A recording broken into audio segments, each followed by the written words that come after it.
Hello, possible investors from Studio MDHR. I appreciate the time everyone took to come out and talk to me about my idea.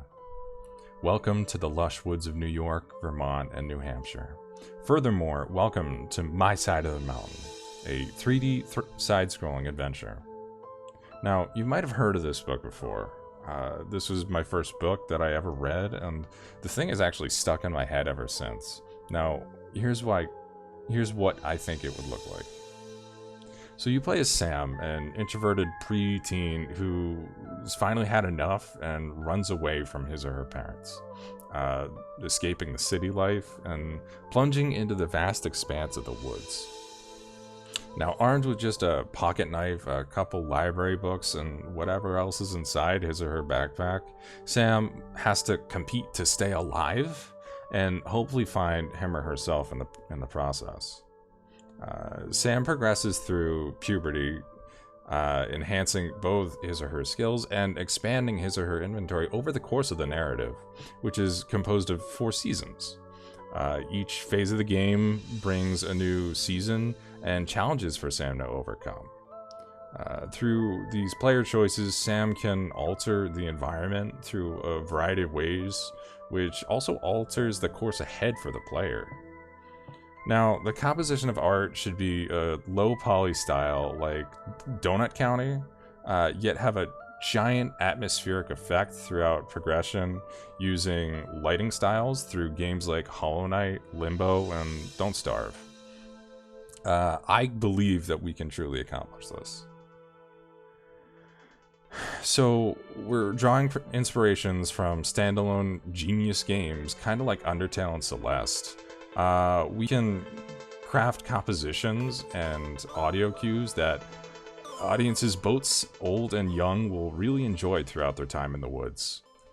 Making the audio adaptive to change with each of the 4 seasons in the game as well really responds to in-game cues, and this can enhance player experience even further. Now, our captive audience is a very broad net because My Side of the Mountain doesn't really discriminate.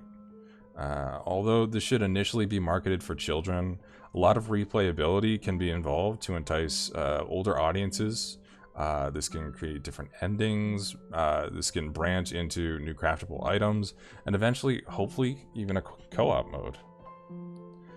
Now, initially, I would like to release My Side of the Mountain on Steam and Switch, but depending on the number of investors that I can acquire, I'm really open to the possibility of expanding into the PlayStation 5, Xbox Series X, and the controls are really so simple that probably even an iOS port should be fully enjoyable.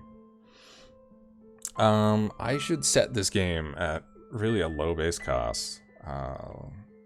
Undertale was $10. Celeste was at $20. I don't really see myself putting the game out on the market and forcing people to pay more than really that. No mini transactions, no in-game currency that you can trade in for money. It's just a simple pay-to-play model. Like the previously described games, we can also monetize off of selling said soundtrack. One more option is that every 2 years or so, my team is possible to release a DLC package where a new phase of the game can be accessed that it would previously not have. It would have new storylines, items, and about as much else as we can add in 2 years. This will be sold between probably $5 and $7 per DLC package. Look, I know that this is a lot of money for a low selling price, but you guys should know yourself. Cuphead was an indie darling, but it takes a lot of time to get high quality work, and that's what I'm offering here.